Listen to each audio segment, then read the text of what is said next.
A gente vai começando, o pessoal vai voltando aí do café. Então, vamos dar início ao painel 8, normas da ABNT, desempenho e reformas.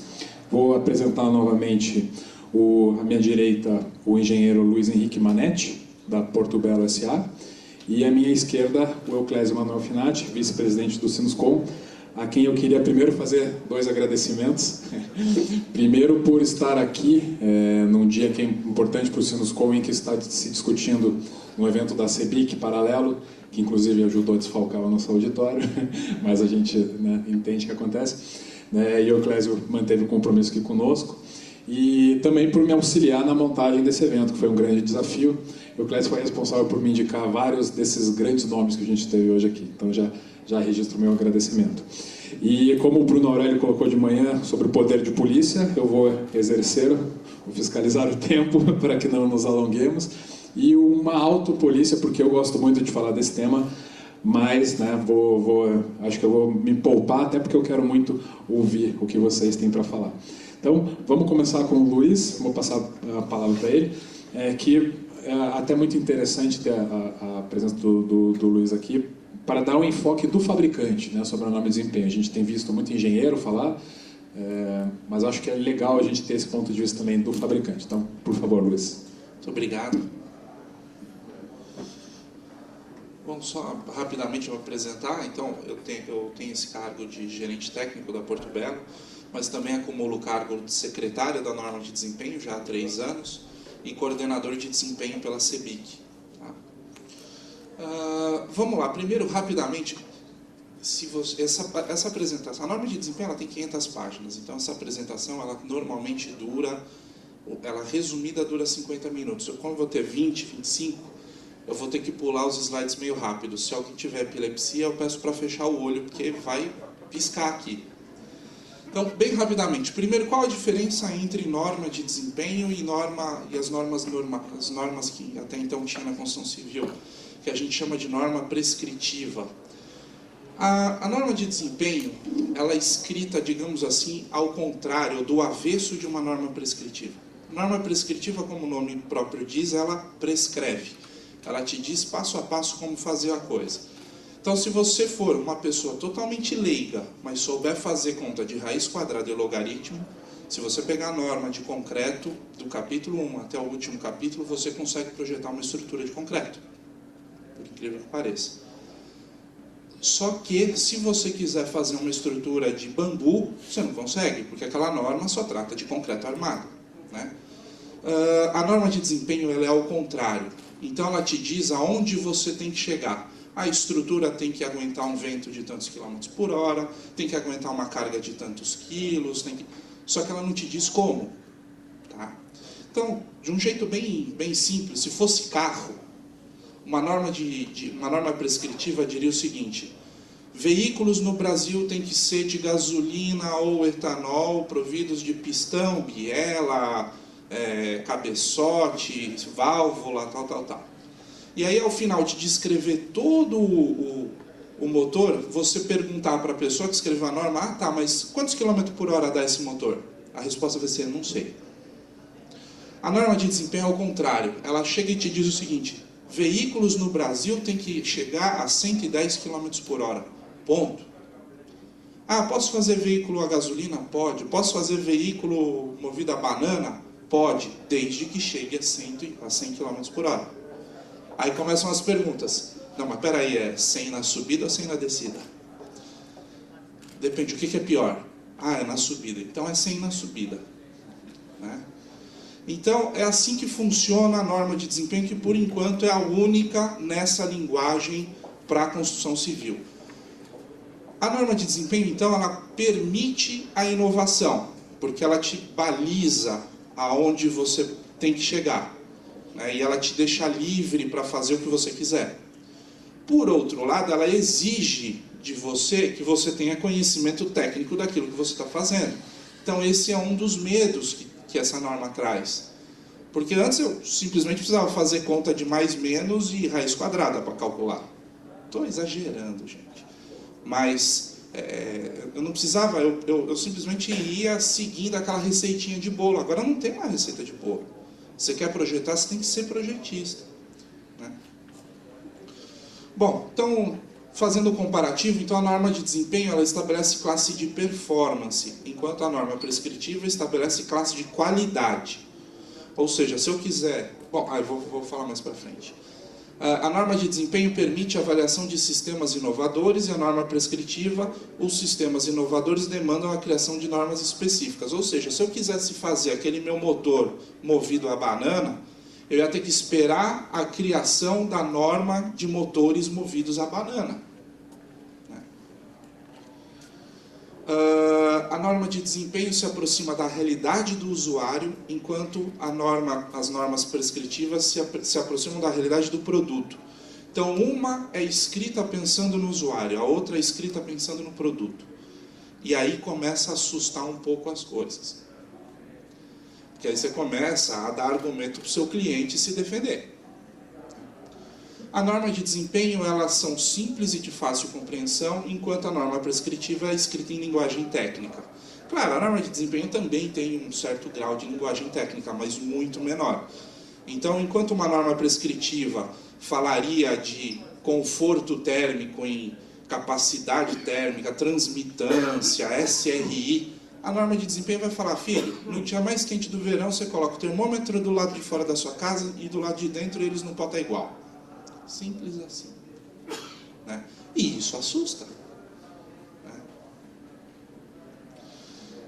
Todo mundo fala, um dos pontos polêmicos, aí falam da acústica. A acústica parece que é o grande vilão da norma de desempenho. Eu, particularmente, acho a acústica um dos pontos menos complicados, porque ela já tem bastante legislação fora do Brasil, bastante norma, várias normas que já dizem como fazer isso, e mesmo no Brasil a gente também já tem muito material técnico que ensina a fazer direito. Para mim, o maior problema se chama vida útil de projeto. Ou seja, toda norma, ela usa um pilar que chama durabilidade. Eu não posso falar que o meu apartamento, ele possui conforto térmico durante a primeira semana. Não faz sentido. Né? Então, o desempenho tem que acontecer ao longo do tempo. Então, para dar essa sustentação, existe esse critério que chama vida útil de projeto. E aí, depois daquilo ali, tem uma tabelinha dizendo, ó, a estrutura tem que durar 50 anos, piso 13, fachada 40, parede interna, cobertura e hidrossanitário 20, no mínimo. Uma estrutura que dura 50 é fácil, porque eu vou lá na norma de concreto, e a norma de concreto vai dizer o seguinte, ó, você quer fazer uma estrutura que dure 10 anos, você faz isso. Você quer uma de 15, faz isso. Você quer uma de 50, faz isso. A de aço, a mesma coisa. Né? Você quer que o aço dure tanto, você faz uma proteção galvânica de tanto, ou você usa tantos milímetros de pintura epóxi. Mas, e piso? Como é que eu faço um porcelanato durar 13 anos? Aí começam as dúvidas. E o maior número de dúvidas que eu recebo na Porto Belo é: quanto tempo dura o seu porcelanato? Ou quanto tempo dura a sua cerâmica? Não sei. Eu, fabricante, não sei, porque depende. Depende do seu projeto. Uma cerâmica pode durar 100 anos na parede, pode durar 40 anos aqui no piso desse auditório, vai durar 20 anos ali naquela porta, ela dura 40 ali, mas ali na concentração do tráfego ela pode durar 20. E lá na saída do metrô pode ser que dure 1 ano. Então, isso depende. E agora o projetista tem que começar a avaliar esse tipo de coisa. Então quer dizer que a Porto Belo ou as cerâmicas, as empresas não vão mais dizer quanto dura?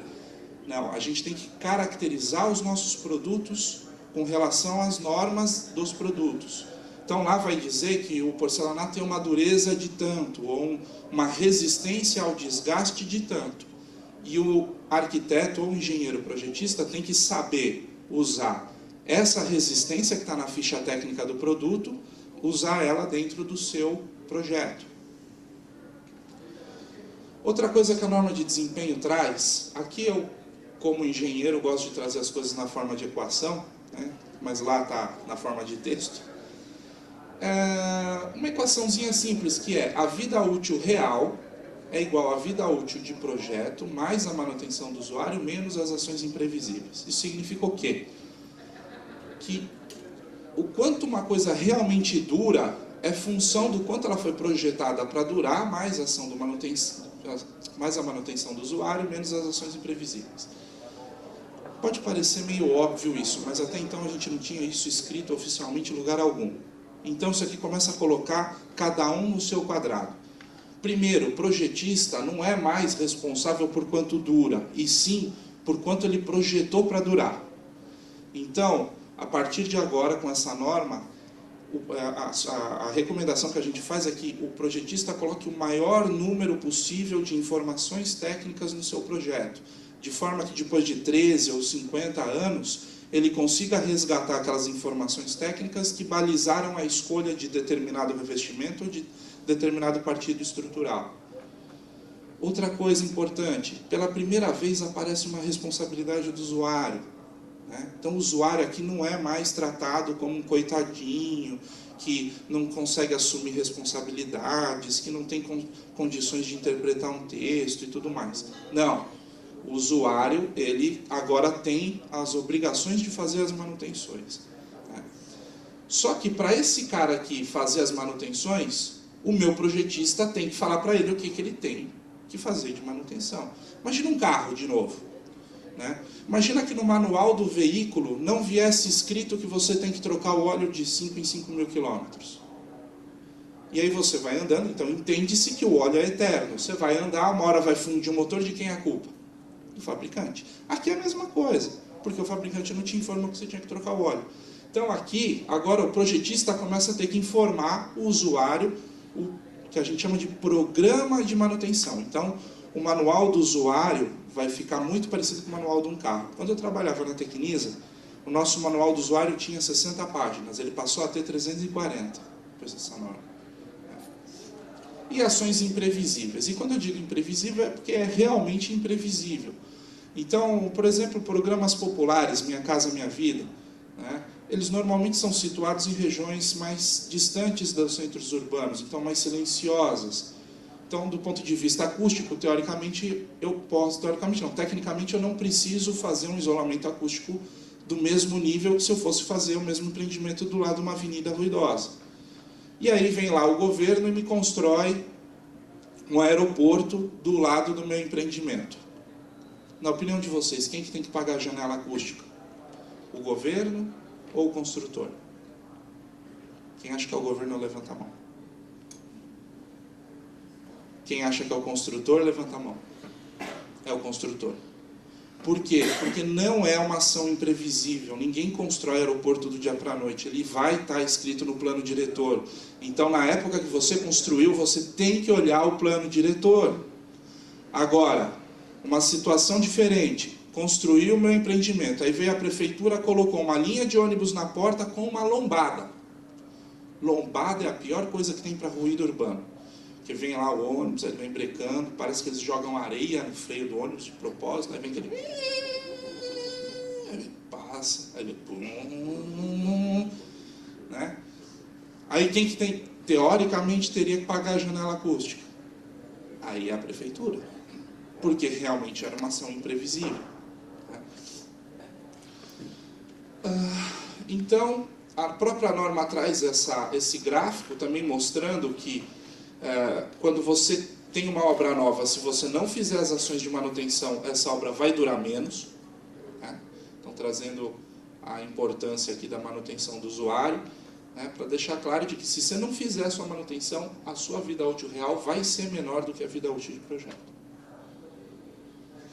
Aí imagina aqui uma situação na prática, tá? Imagina que um projetista projetou uma piscina, no deck dessa piscina eu tenho um porcelanato reproduzindo madeira. E aí, na primeira semana, já tem disso em operação, uma criancinha correndo em volta dessa piscina, toma um tombo, um pequeno tombozinho. Então, essa criança, que até então era uma criança sem mãe, ela em poucos minutos passa a ser uma criança com mãe. E a mãe vai processar o incorporador.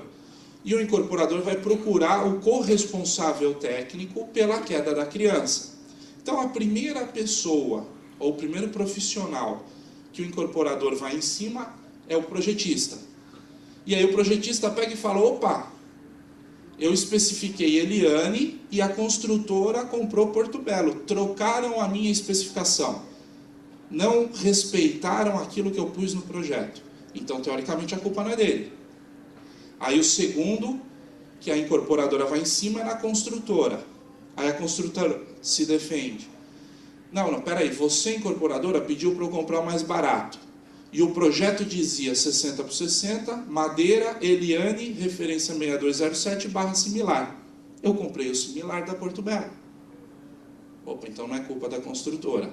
Aí vai em cima da Porto Belo. Porto Belo, pelo amor de Deus, como é que você faz um produto similar de piscina que escorrega? Aí Porto Belo vai dizer, não, mas peraí, o produto que compraram não é um EXT, né? Não é um produto externo. Ele não é indicado para piscinas, esse produto. Simplesmente me deram uma tabela de Excel com quantos metros quadrados, de qual produto e o dia e o preço para entregar. Não me falaram que era para piscina, simplesmente implantaram um pedido de produto, eu entreguei o produto que foi pedido. E o incorporador ainda fica com aquela, eu lá sei o que é EXT, EXT é um nome que a Porto Belo inventou da cabeça dela.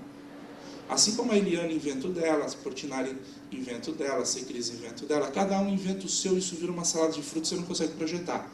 Então hoje no mercado eu tenho EXT, Strut, ABS, AD, AD mais AD, anti-slip, antiderrapante. E aí, qual que é melhor para uma piscina, o anti-slip ou o ABS? Não dá para projetar usando isso como critério.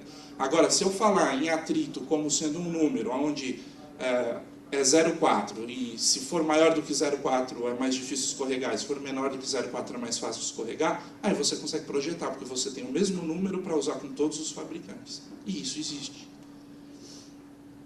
Bom, essa situação aqui é uma situação, uma das mais comuns no mercado da construção civil. Muito, muito, muito comum. O ano passado eu fiz essa palestra para mais ou menos 130 empresas, indo de empresa em empresa.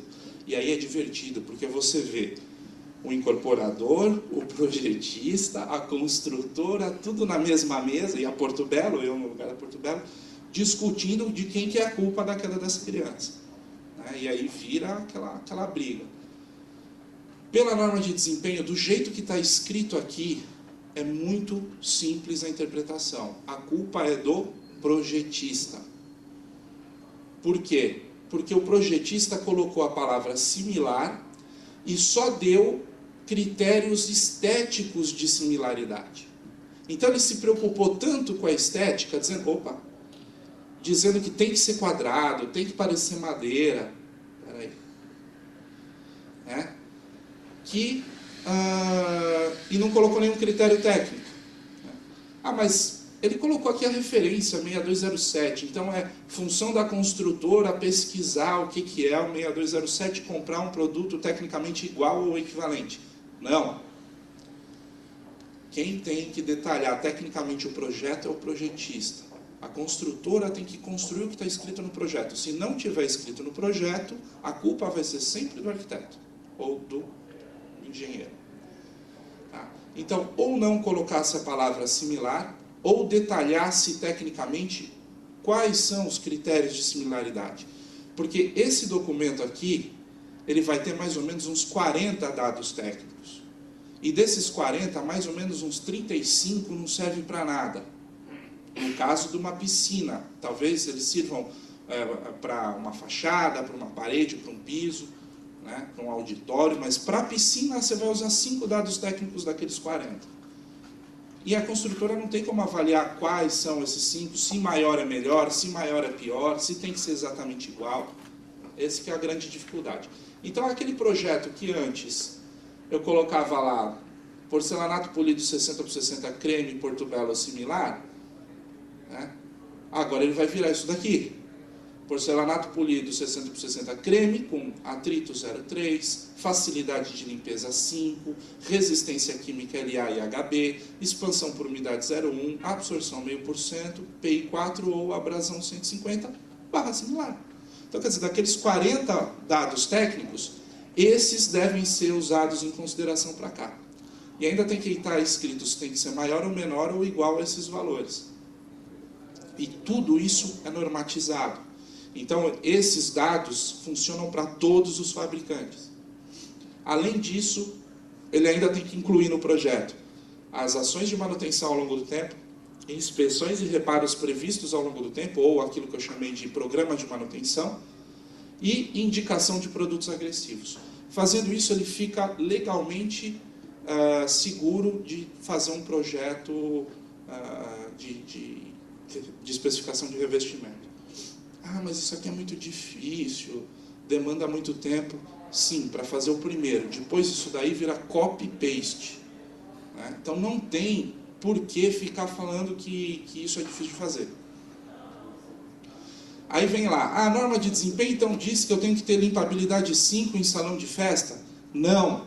A norma de desempenho diz que tem que durar 13 anos, ponto.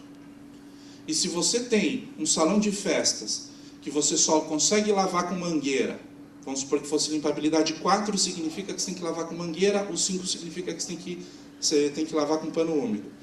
Então, se você projeta um salão de festas com um produto que é 4, que ele obrigatoriamente tem que ser lavado com mangueira e não coloca ralo, é erro de projeto. Fácil provar. Então, especificar, se você não quer pôr o ralo, coloque um produto que possa ser limpo sem mangueira. Então, se você colocar um 4 e não coloca o ralo, significa que aquele salão de festas ele pode ser usado uma vez. Portanto, ele não teve 13 anos de durabilidade.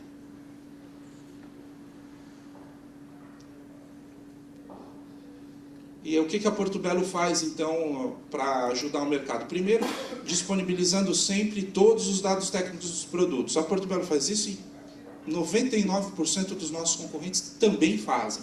O setor cerâmico ele é bom nesse sentido.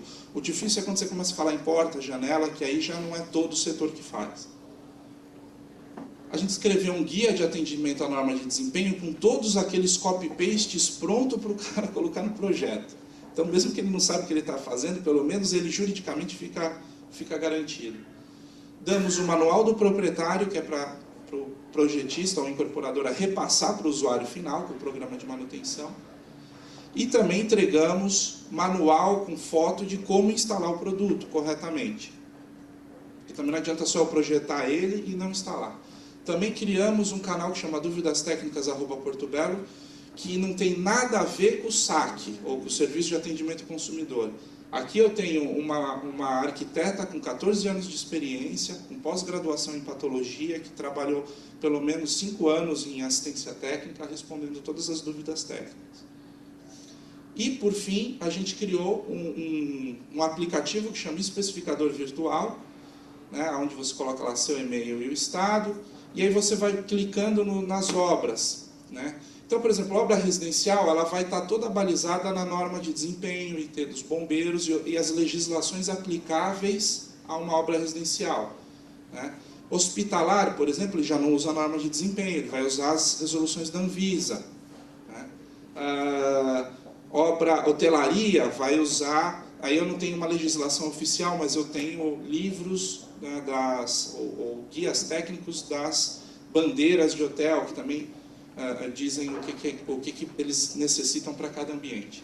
E sempre com essa interrogaçãozinha do lado, onde eu paro o mouse em cima, e ele me dá a orientação técnica, a respeito do que a norma diz com relação àquilo lá. Eu vou clicando, vou especificando, ele vai me dando dicas técnicas de projeto.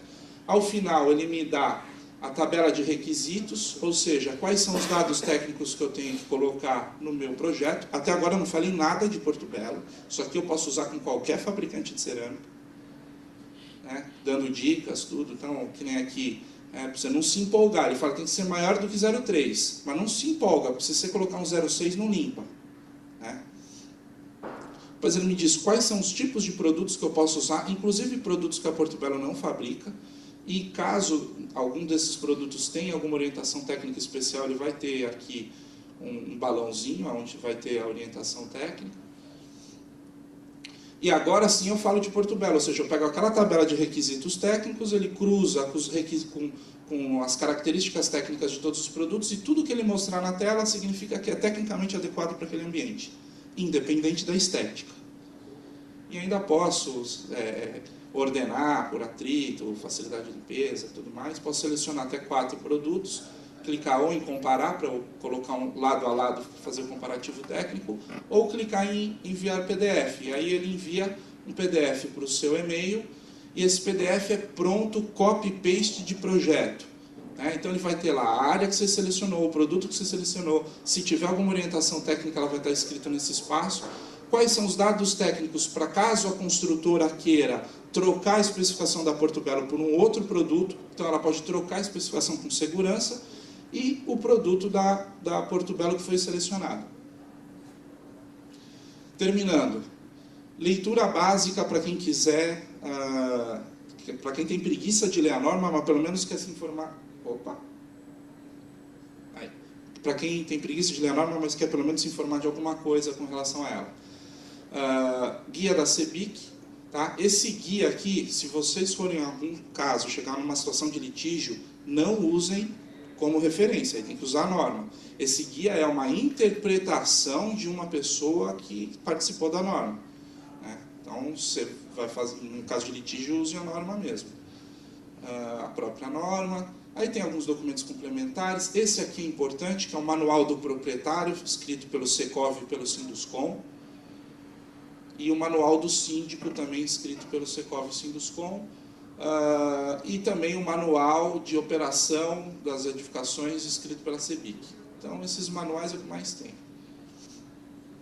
A guia de atendimento à norma de desempenho. Manuais de instalação. E sempre lembrando, sempre vai ter alguém que vai fazer uma barata. Então toma cuidado com isso. Gente, muito obrigado.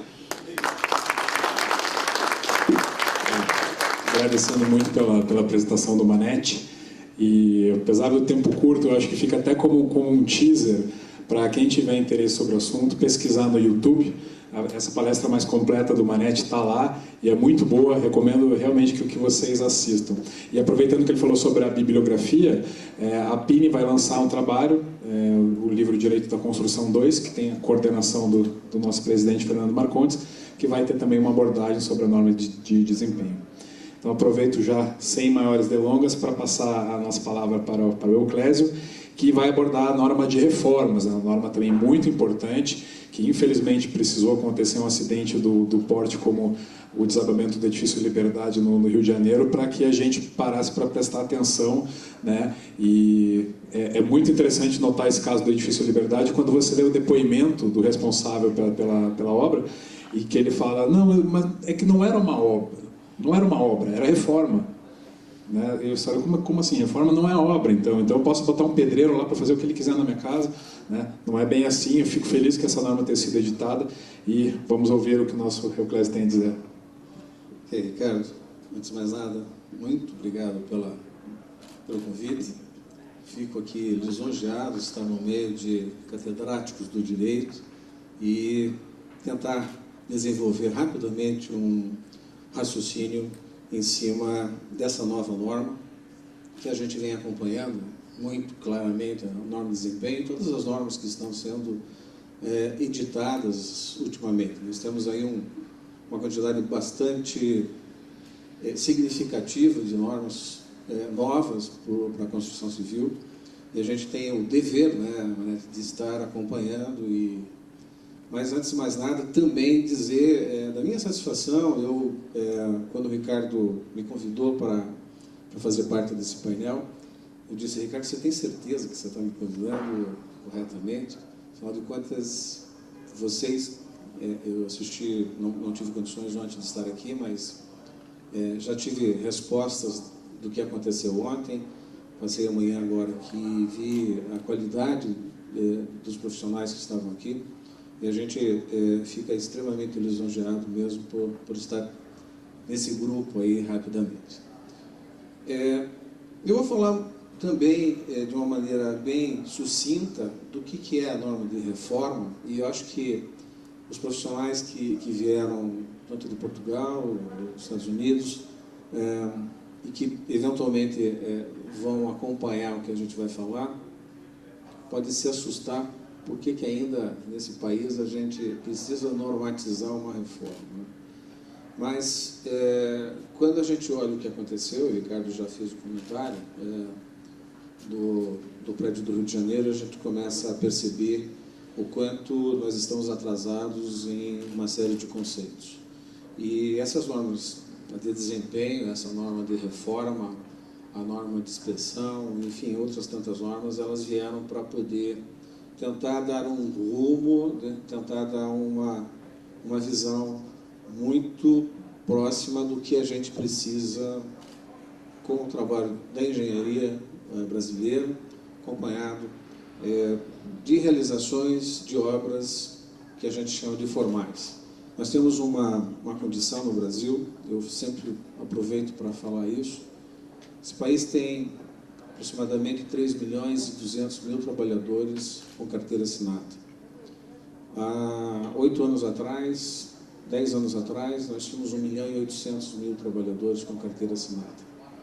Então, nós saímos de um contingente razoável de carteira assinada para um contingente bastante importante. Mas, infelizmente, nós temos aí próximo a 3 milhões de trabalhadores ainda exercendo atividade na construção civil sem carteira assinada, que significa são profissionais informais.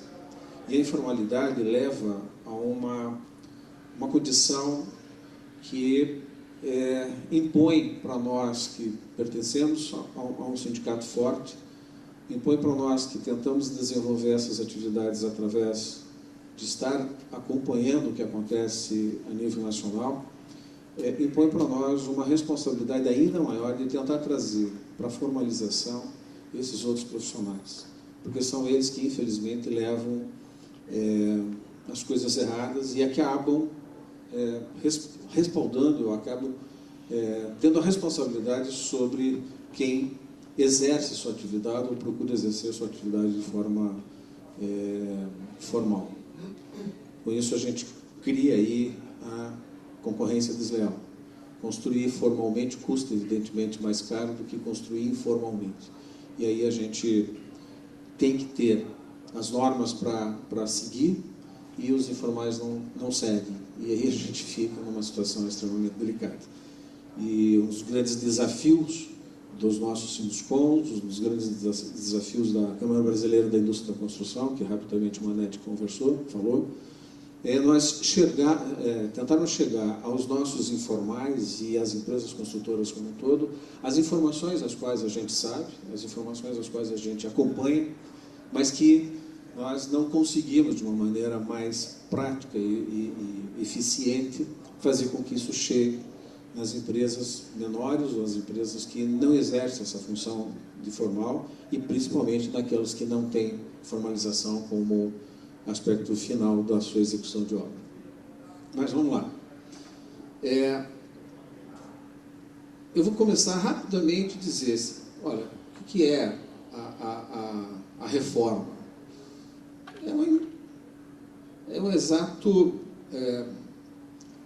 ajuste a alguma coisa existente anteriormente que por algum motivo, alguém resolveu desenvolver um novo layout. Né? Então, o que é a reforma? Qual a diferença entre reforma e manutenção? Quais os serviços são considerados como reforma? E por que uma norma de reforma? As condições da reforma, ela tem que fazer a diferença, porque a gente tem que começar a entender o que vai ser a reforma do que é a diferença como manutenção. Às vezes se confunde uma coisa com outra. Né? Mas, por exemplo, isso aqui é reforma ou é manutenção? É uma pintura. Isso aqui é uma colocação de papel de parede, é uma reforma ou é uma manutenção? A colocação de um piso de madeira ou um carpê em cima de um piso existente, é uma reforma ou é uma manutenção? Isso aqui é manutenção, isso também é manutenção, isso também é manutenção, ou seja, não é reforma. Ainda, a colocação de um novo rodapé numa edificação, a troca de lâmpadas incandescente do incandescente. A troca de disjuntores, isso é reforma ou isso é manutenção? Tudo é manutenção. Isso não é reforma. Olhando exatamente dessa forma. Agora, isso aqui é uma reforma ou é uma manutenção? Aqui saiu parede, tinha uma parede aqui. Isso mudou o projeto anterior. Isto é uma reforma. É disso que a gente está tratando e é disso que trata esta norma. Quando qualquer reforma para alteração do sistema ou adequação para a instalação de equipamentos com demanda diferente do originalmente projetado. Então, se eu mudei o projeto original, eu estou falando de reforma. Por que a norma? O Ricardo quase tirou a minha fala aqui quando falou do problema do Rio de Janeiro. Eu acho que isso aqui foi muito divulgado, vocês todos devem lembrar. Era o prédio número 6, ali da Almirante Barroso, lá no Rio de Janeiro, na Avenida 13 de Maio. Esse prédio foi o prédio que caiu, que é o Edifício Liberdade. Do lado tinha um prédio muito pequeno, com 6 pavimentos. E do outro lado, o anexo do Teatro Municipal, parte dele também desabou. Eles tiveram uma intervenção nesse prédio, foi feita uma intervenção no Edifício Liberdade, né? Principalmente em 2 andares. E por terem feito uma intervenção extremamente delicada, ou seja, retirada de pilares e vigas, sem orientação, fez com que esse prédio caísse, levando este e parte desse aqui. Ainda bem que não atingiu o Teatro Municipal. Né? Esse prédio estava aqui. Nessa foto, o prédio que caiu foi esse, o prédio pequeno e o prédio do lado. Aí tem a esquina e o Teatro Municipal desse lado. Isso ficou assim. Esse prédio aqui é este aqui. Ok? Esse que ficou em pé. O que caiu estava aqui do lado. Né? Aqui já estava a retirada de entulhos. E parte desse prédio que também caiu. Ainda bem, como eu disse, não atingiu o Teatro Municipal.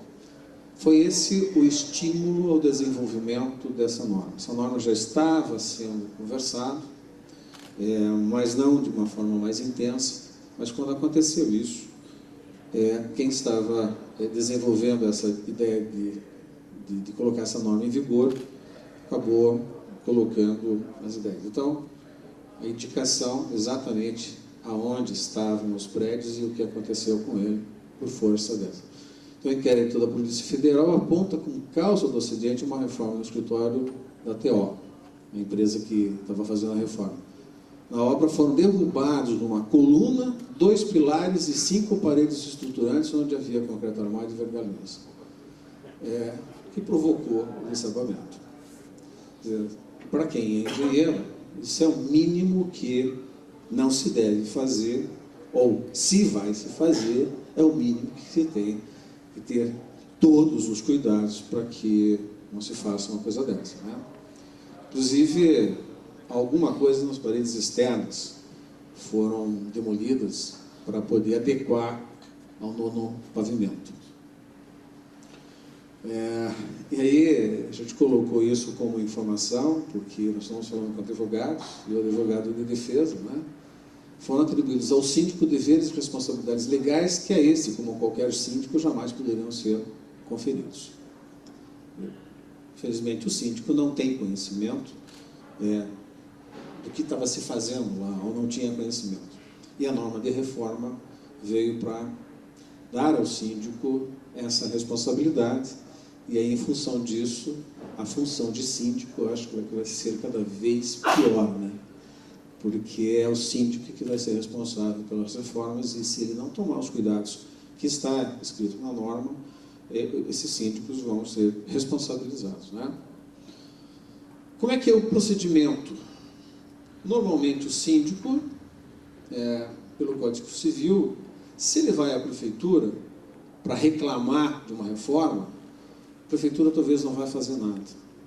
Ela não tem, no primeiro instante, ela não vai agir da forma que precisa para que evite qualquer tipo de acidente. A ideia é que se vá à polícia para se fazer um boletim de ocorrência para que, na sequência, haja um embargo da obra. É uma ação mais rápida e mais eficiente caso aconteça alguma coisa nesse sentido, né? E em função disso que se criou, então, como eu disse anteriormente, a 16280, que é o que a gente está conversando. Ela foi publicada no dia 18 de março de 2014 e tem validade a partir de então. Né? Então, são os requisitos básicos, né, do controle de processos, projetos, execução e segurança quando da reforma de edificações. E aí a gente precisa saber, que eu acho que é fundamental, entender a diferença entre o que é uma empresa especializada que poderá executar uma reforma e uma empresa capacitada que também pode executar a reforma. Mas tem um conceito que está na norma que eu vou ler para vocês entenderem bem. Empresa especializada é uma organização ou profissional liberal que exerce função na qual são exigidas qualificação e competência técnica específicas, conforme a BNT, que é uma outra norma, 5674. A empresa capacitada é a organização ou pessoa que tenha recebido capacitação, orientação e responsabilidade de profissional habilitado, do profissional liberal ou profissional ou empresa especializada, e que trabalhe sob a responsabilidade de um profissional habilitado, conforme a BNT. Eu acho que aqui fica bem claro. Eu sou engenheiro e tenho uma empresa construtora. Eu posso contratar alguém que não é engenheiro, que não tem uma empresa construtora, mas tem especificação para executar determinados trabalhos sob minha orientação. Então, eu estou contratando, estou subcontratando uma parte de uma obra sob minha orientação com alguém que eu considero capaz para fazer isso. Então, a partir dessa norma, é essa a grande diferença. Isso tem diferença? Isso deveria acontecer anteriormente? Sim. Essa é a nossa responsabilidade. Nós devemos agir assim, independente de norma. Né? Mas a norma veio para colocar o trem no trilho, ou seja, deixar isso muito claro, muito definido, né? Sem que haja nenhum tipo de dúvida para com a execução dessas reformas. Ela tem que preservar os sistemas de segurança existentes na edificação quando for fazer uma reforma na edificação, né? Não pode deixar de ter isso. E aí, quais seriam esses requisitos mais diretamente? Né? Dentro do prazo que a gente está chamando de prazo legal de responsabilidade da empresa construtora, a empresa construtora executou uma obra e essa obra tem um prazo legal. Durante esse prazo legal, qualquer modificação que altere ou comprometa a segurança da edificação e seus sistemas comuns deve ser apresentado para análise da incorporadora construtora e do projetista responsável. Ou seja, durante o prazo legal de responsabilidade de quem executou essa obra, nada pode ser feito que a empresa seja chamada para que saiba dos eventuais alterações de projeto. E a empresa vai dizer sim ou não, vai dar ok, sim ou não. Passado o prazo legal, a contratação deve ser contratado um profissional, um responsável técnico, ou devido a RT ou RRT, se for arquiteto, com descrição clara dos serviços, aprovação aos órgãos competentes e previsão de recursos para o desenvolvimento. E mais outras tantas. Então, evidentemente, eu não estou colocando aqui o que está escrito na norma, apenas estou extraindo detalhes para deixar bem claro. Passado o prazo normal, O síndico, depois de 15 anos, de 20 anos, vai fazer uma reforma, e aí vocês vão ver que a responsabilidade é dele, ele tem que contratar um profissional, para que esse profissional diga para ele o que precisa ser feito. Então, é um profissional que descreve os impactos do sistema, subsistema, equipamentos e afins da edificação. Ou seja, ele vai dizer o que vai acontecer, ele vai fazer o plano de reforma. Ele vai deixar isso muito claro para informar ao síndico e aos moradores que tipo de reforma que vai acontecer naquele empreendimento. O profissional faz isso e dá ciência ao síndico e diz isso se a reforma for individual, ou seja, no seu apartamento, no apartamento de alguém. Apresentação de projetos, desenhos, memoriais, referências técnicas, quando aplicados, cronograma da reforma. Ainda a identificação das atividades que propiciam a geração de ruído, a previsão dos níveis de pressão sonora máximo durante a obra. Então, é esse profissional, que seria, por exemplo, um engenheiro, um arquiteto, que vai dizer, olha, no dia tal, às 3 horas da tarde, nós vamos fazer um barulho que vai ter um ruído de tanto durante meia hora, durante 1 hora, durante 2 horas. Essas informações têm que ser... tem que estar fazendo parte do seu plano de reforma quando essa reforma acontecer naquele empreendimento. Se houver materiais tóxicos, combustíveis, inflamáveis, também. Ou seja, qualquer atividade, o plano de resíduos, que hoje,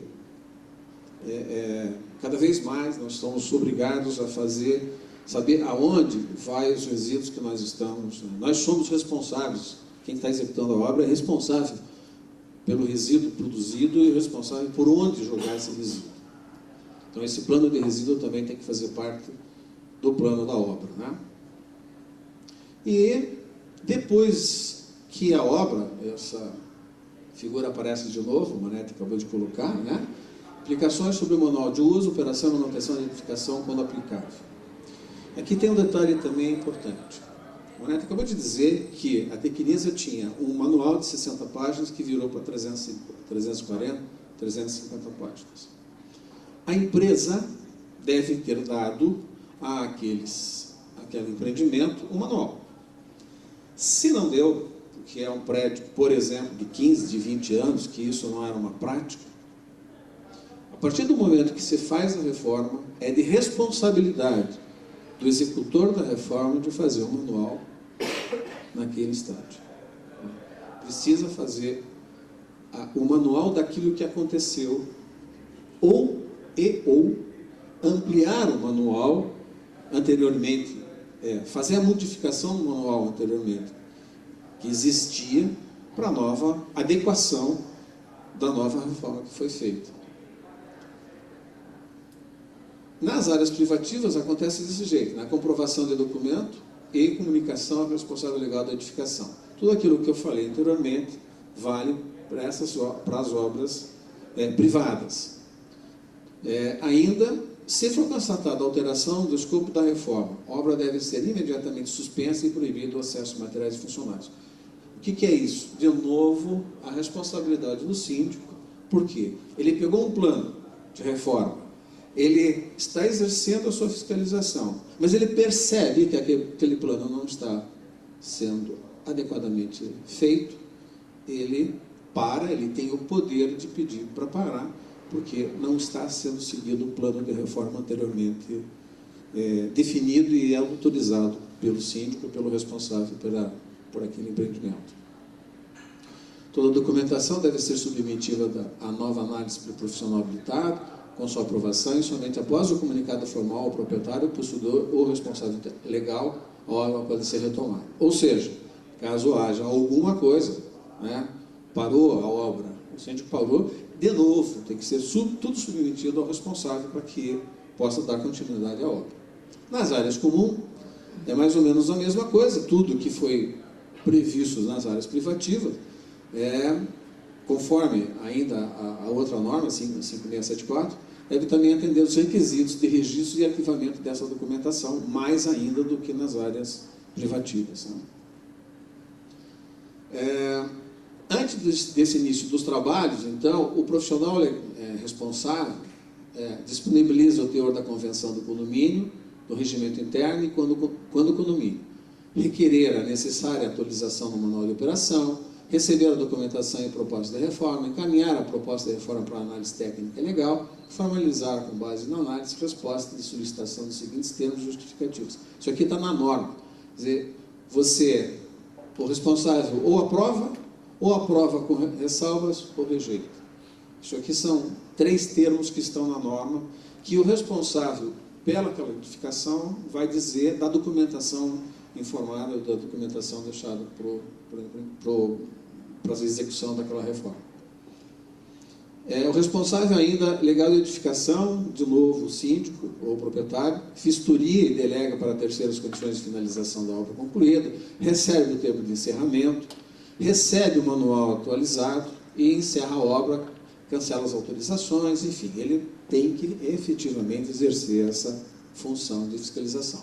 Depois disso, obrigatoriamente, está também dentro da norma que ele tem que guardar tudo isso dentro da documentação daquele condomínio ou daquela edificação.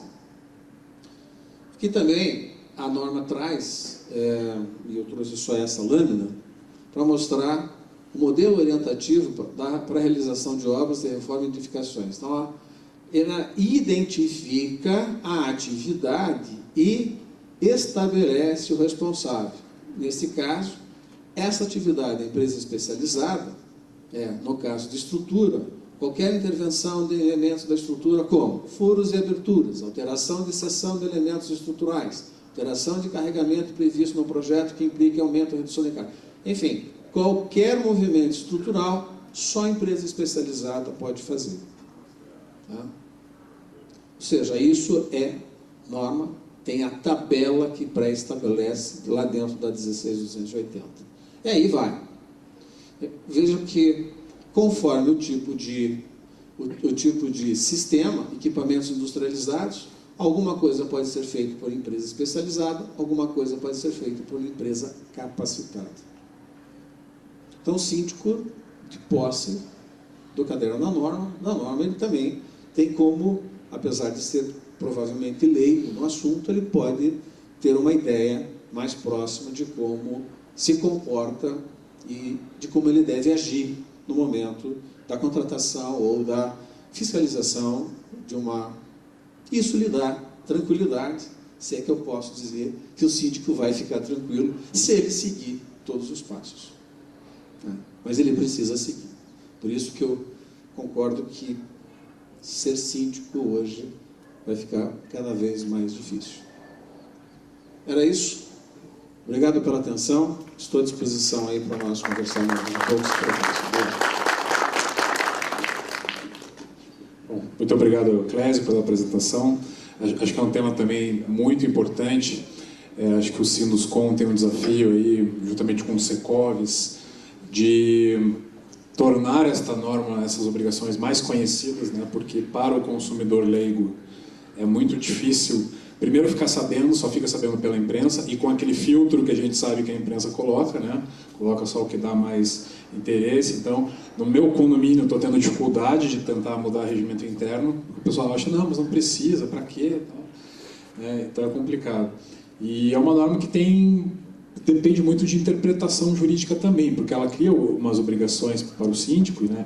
Eu entendo que as obrigações que ela cria, de uma forma geral, são legítimas, ainda que não tenham lei formal estabelecendo, mas ela excede um pouco em determinados pontos a competência de uma norma técnica. Por exemplo, quando parece querer atribuir ao síndico a tarefa de fiscalizar se as pessoas que estão entrando são aquelas pessoas autorizadas, se os materiais que estão entrando são aqueles que foram autorizados no plano de reforma, o que é completamente inexequível. Você não pode imaginar que o síndico vai ficar na portaria, né, fazendo uma fiscalização disso. Né? Então, alguns pontos aí eu acho que vai depender de interpretação jurídica. Tá? Agradeço também para o Manete, que embora uma apresentação curta, eu acredito que ela conseguiu pegar os pontos mais importantes. principalmente com esse destaque da vida útil, eu acho que é uma nova realidade, é um novo conceito na construção que a gente vai passar a ouvir falar e a debater muito. No Brasil já existe, né, já tem precedente do STJ abordando a questão da vida útil em um produto destinado ao consumo, ou seja, não dá para ficar restrito ao prazo de garantia e achar que depois do prazo de garantia, né, aquilo, a empresa tem nenhuma responsabilidade por aquilo. Nesse precedente o STJ fala, ó, quando uma pessoa adquire um produto, existe pelo menos uma vida útil razoável durante a qual se espera que aquele produto responda. A mesma coisa que eu comprar um celular, né, garantia 90 dias, com 100 dias o celular morreu. O fabricante vai falar, não tenho nada a ver com isso, já passou o prazo de garantia. Então é uma nova realidade que também vai impactar muito, eu acho que nós juristas e engenheiros vamos debater muito ainda sobre o tema. Essa questão é importante, porque existe uma diferença entre garantia e responsabilidade técnica. A garantia, ela tem lá um prazo que eu dou respeitando os prazos da lei, eu posso dar um pouco mais, que é garantia contratual. Mas a responsabilidade técnica perdura por toda a vida útil. E aquele prazo de garantia, ele simplesmente é a data onde eu reverto o ônus da prova, né? Então, até ali, o ônus da prova é do fabricante, a partir do prazo de garantia, o ônus da prova é do usuário, mas a responsabilidade técnica sobre aquele produto perdura por toda a vida útil. Apesar de eu achar que a gente já está no horário do almoço, se alguém tiver alguma pergunta, alguma colocação, a gente fica à disposição aí. Não?